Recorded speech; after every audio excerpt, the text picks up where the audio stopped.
नवी मुंबईमध्ये आयोजित होत असलेल्या फॉर्म्युला 4 रेसिंग स्पर्धेच्या अनुषंगाने नेरूळ येथील बामणदेव झोटिंगदेव मैदानावर सुरू असलेल्या रेसिंग ट्रॅकच्या कामाबद्दल स्थानिक नागरिक आणि क्रीडाप्रेमींमध्ये निर्माण झालेल्या शंका कुशंकांचं निरसन करण्यासाठी नवी मुंबई महानगरपालिका मुख्यालयात महापौर सुजाता पाटील यांच्या अध्यक्षतेखाली सकारात्मक आणि समन्वयात्मक बैठक आयोजित करण्यात आली।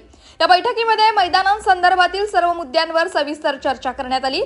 चर्चेनंतर उपस्थित ग्रामस्थ आणि क्रीडाप्रेमींच्या शंकांचं समाधान करण्यात आलं। तसंच फॉर्म्युला 4 रेसिंग स्पर्धा संपल्यानंतर हे मैदान नव्या आणि अधिक दर्जेदार स्वरूपामध्ये स्थानिकांच्या सेवेत उपलब्ध करून दिलं जाईल असं आश्वासन देण्यात आलंय।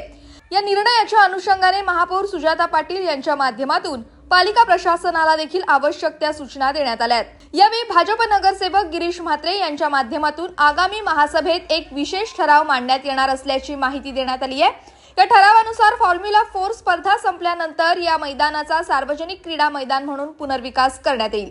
तसंच इथं अत्याधुनिक क्रीडा सुविधा निर्माण करून हे मैदान पुन्हा एकदा नागरिक आणि खेळाडूंसाठी हक्काचं ठिकाण म्हणून उपलब्ध करून दिलं जाईल। थ्रिलवाला एक स्पोर्ट्स आहे फॉर्म्युला F4 रेस। त्यामध्ये आता भारत देश हा पुढे त्या ठिकाणी येतोय आणि जागतिक दर्जाचा हा स्पोर्ट्स आहे तो नवी मुंबईत होत आहे आणि नवी मुंबई मधले रस्ते तेवढे चांगले आहेत आणि त्यामुळे नवी मुंबईतले रस्ते हे सिलेक्ट त्या ठिकाणी केले याचा मला अभिमान आहे। आणि त्यामुळे ग्राउंड मधून हा ट्रॅक चालला होता तर माझी देखील शंका आली ग्राउंड तर जात नाही ना, तर ग्राउंड जर जात असेल तर त्याला देखील माझा सर्वप्रथम विरोध असेल आणि ग्राउंड हा राहावा याचा पर्याय तर उपलब्ध नसतील ट्रॅकच्या झाल्यानंतर तर मी त्याला सर्वप्रथम विरोध करणार होतो।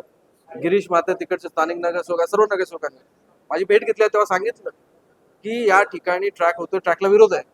तर मी त्यांची सांगितलं की ट्रॅकला विरोध करू नका, आपण या ग्राउंडच्या विकासासाठी आपण भूमिका घेऊया। नवीन ग्राउंड चांगलं ग्राउंड भेटणं ही आपला अधिकार हक्क आहे आणि या माध्यमातून ठराव आपण टाकूया। त्यामुळे आता ठराव केलेला आहे आणि ट्रॅक झाल्या तिथे ग्राउंड वरती माती टाकून लॉन लावून स्प्रिंकलर सिस्टीम लावून ड्रेनेज सिस्टीम लावून लाईट लावून बेंचेस लावून अतिशय सुसज्ज असं क्रीडांगण त्या ठिकाणी उभारायचा ठराव टाकलेला। लगेच 2 दिवसामध्ये टेंडर काढून त्याच्या कामाला देखील सुरुवात जाईल।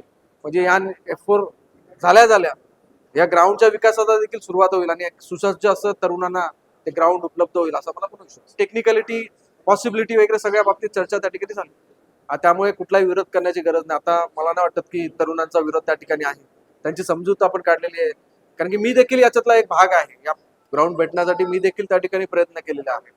त्यामुळे प्रत्येकाच्या ज्या मनातल्या शंका दूर करणं हे आपलं काम आहे। त्या शंका दूर करून त्यांना विश्वास दिलेला आहे की आपलं ग्राउंड कुठे जात नाही, F4 झालं तर आपलं ग्राउंड आपल्याला त्या ठिकाणी भेटतं। जी मीटिंग झाली त्या मीटिंगमध्ये स्पष्ट आदेश देण्यात आलेले आहेत की तो ठराव पास झाल्यानंतर बामणदेव झोटिंगदेव मैदानाचं खूप तातडीने असं काम करण्यात यावं आणि हा मैदान विकसित करण्यात यावा असं या मीटिंगमध्ये आज ठरलं गेलं आहे। आणि नक्कीच आमच्या नेरूळ ग्रामस्थांचा कुठेही या ठिकाणी रेसिंगला विरोध नाही। आमचा विरोध होता तो या मैदानातल्या ट्रॅकला होता आणि नक्कीच आज आमचं समाधान झालेलं आहे। आज आम्ही बहुतांश आमचं मैदान आम्हाला महत्त्वाचं आहे, मैदान आमचं कुठेही जात नाही आम्हाला सागरजी नाईक साहेब यांनी या ठिकाणी आम्हाला आश्वासन दिलेलं आहे। बामणदेव झोटिंगदेव मैदान हा ज्यांच्या मुलं आम्हाला भेटला ते सागरजी नाईक आज सभागृहात आहेत।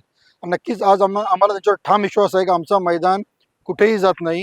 या बैठकीस स्थायी समिती सभापती अशोक पाटील, सभागृह नेते सागर नाईक, नेरूळ क्षेत्रातील स्थानिक नगरसेवक, ग्रामस्थ तसंच नवी मुंबई महानगरपालिकेचे शहर अभियंता शिरीष आरदवाड यांच्यासह अनेक मान्यवर उपस्थित होते।